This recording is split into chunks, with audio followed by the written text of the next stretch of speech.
Hey gang, Ante Dzolic here, Rio Pro BJJ with my buddy Rich. Today we're going to go over a bread and butter move in Jiu-Jitsu called the Scissor sweep. So let me show you our variation. Partner's in my guard. Maybe he's got good frames. I'm gonna, that's a fat guy problem. You can't get two lapels, sorry about that. I'm gonna hold his sleeve. I want to get 4 fingers in, palm up, thumb on the outside here, but he's a little far. I'm gonna pull with my legs as I try to flare out his elbows with my hands. That's from over top. Sometimes you'll lift your hips to underneath, grab fabric, try to pull forward again. But it's always the same thing. I'm trying to corrupt his kickstands from being straight and keeping me at bay, and using my legs and lats to pull him towards me. I get the sleeve, I get 4 fingers in. He's gonna come up for sure. That's okay. I got a little tether now limiting how far he's allowed to come up.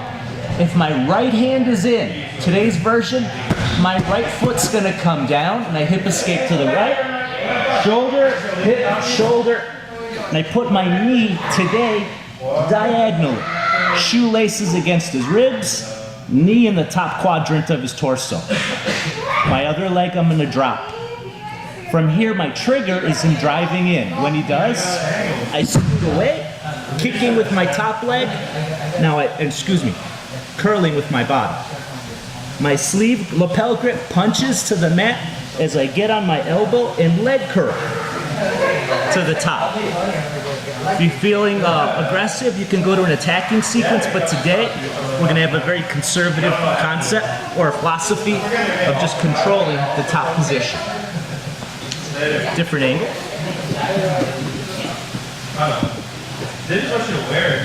I break my partner down.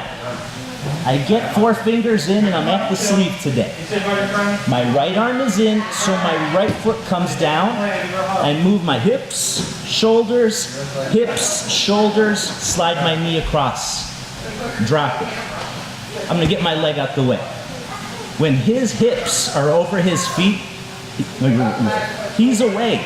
It's not the time to hit the technique just yet. My trigger is when he drives in.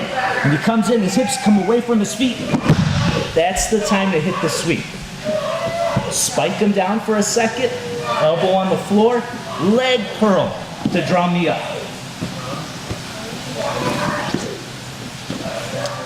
Today's version, we have a diagonal shift. It's not that that's the best way or the only way to do scissor sweep, but what it does, I think it's a little harder to get past when you're first studying this technique. And also, I think it's easier to bridge complementary techniques to this landmine, as opposed to some of the other versions like shin parallel to the belt line, for example. It's not that it's the best way or the only way. I just think it's easier when you start combining your techniques. And here's the thing. Everybody by blue belt knows the trigger.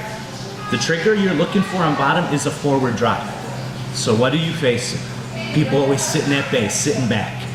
You have to be able to add complementary techniques when they do sit back or give you a different feed. I think it's easier when you do this version. It's not because it's the best one. Subsequent videos, we're going to show you some complementary techniques again. Let me show you a couple of more angles on this.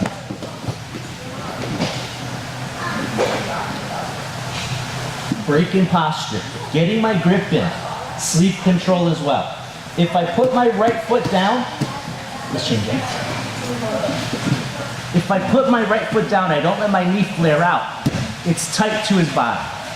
Now I have to move my hips and shoulders away so there's a little pocket for him to fall into. Hips, shoulders, When I come in here, there's versions you'll learn where you're turning your torso to point down. There's versions you'll learn where you're gonna point your knee. Today's a little different.